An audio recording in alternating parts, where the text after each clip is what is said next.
Hello বন্ধুরা, সবাই ভালো আছো তো? আমরা এখন সাজুগুজু করে রওনা হয়েছি সরস্বতী পুজোর ভেন্যুতে।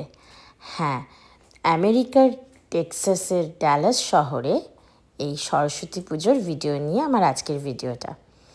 তো আমরা এসে গেলাম ডিএফডব্লিউ কলাকার্সের সরস্বতী পুজোতে। এটা আরভিংয়ে হয়েছিল, বেশ বড় ভেন্যুটা। তো সেখানে আমরা সেজেগুজে এসে গেলাম। তো সরস্বতী পুজোয় একটা প্রচলিত প্রথা আছে যে সবাইকে হলুদ পরতে হবে। তো তোমরা দেখতে পাচ্ছ আমাদের সাজানো ডেকোরেশন থেকে শুরু করে ছেলে মেয়ে সবাই মোটামুটি কিন্তু হলুদেই আছে। সেই ছোটো থেকে শুনতাম হলুদ পরতে হয়, সেই কারণে। তো এবার তোমরা দেখতে পাচ্ছ অনেকেই ভোগ রান্না করে নিয়ে এসেছিলো, খিচুড়ি, পায়েস, চাটনি, আলুর দম, তরকারি, ভাজাভুজি ইত্যাদি। তো সেগুলো ভোগ দেওয়া হয়। পুজো মোটামুটি টাইমেই শুরু হয়। আর বেশ অনেক লোক এসেছিলো, যেহেতু ভেন্যুটা অনেকটাই বড় এবং এসি, তো কোনো অসুবিধা হয়নি। আর অদ্ভুতভাবে সরস্বতী পুজোর সময় ওয়েদারটাও এখানে চমৎকার ছিল। তো এক্সপেক্টেড ছিল যে ঠান্ডা থাকবে, কিন্তু একদমই না, না ঠান্ডা না গরম। তো পুজো হয়ে গেল, ভোগ বিতরণীয় হয়ে গেল, খিচুড়ি বিতরণ। তারপরে আমরা এলাম খাওয়া দাওয়া পর্বে। হ্যাঁ, খাওয়া দাওয়ার কত বড় লাইন পড়েছিল দেখো। হ্যাঁ, প্রায় 300-র ওপর লোক হয়েছিল। তো ভালোই আয়োজন হয়েছিল। এই ডিএফডব্লিউ কলাকার্সের দুর্গাপুজোর পর এই সেম ভেন্যুতে, ওই একই ভেন্যু, তোমরা যে ওই ভিডিওগুলো আগের যদি ভিডিওগুলো দেখে থাকো, এখানে সরস্বতী পুজো হচ্ছে। তো খাওয়া দাওয়াও বেশ ভালো হয়েছিল। খিচুড়ি তো প্রসাদে ছিলই, ভোগ প্রসাদে।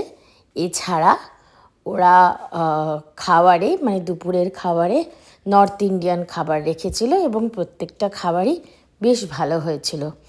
তো খাওয়া দাওয়া ওদিকে শেষ চলছে। এই পাশে ঠাকুরের আরতিও হয়ে গেল, অলমোস্ট শেষ পুজো।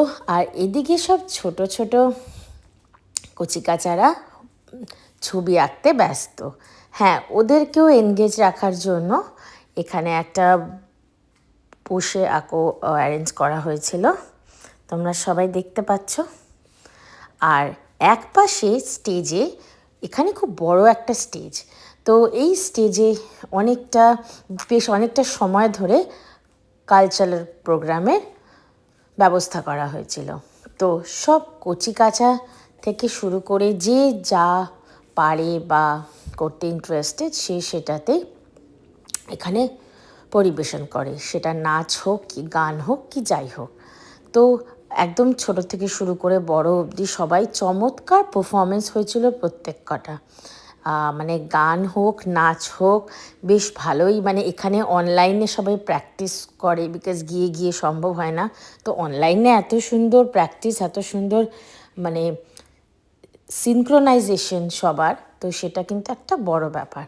ছেলেরাও কোনো অংশে কম যায় না, ছেলেরাও দুর্দান্ত নেচেছিল। আর তারপর সব শেষে হয় আমার পারফরমেন্স। হ্যাঁ, আমি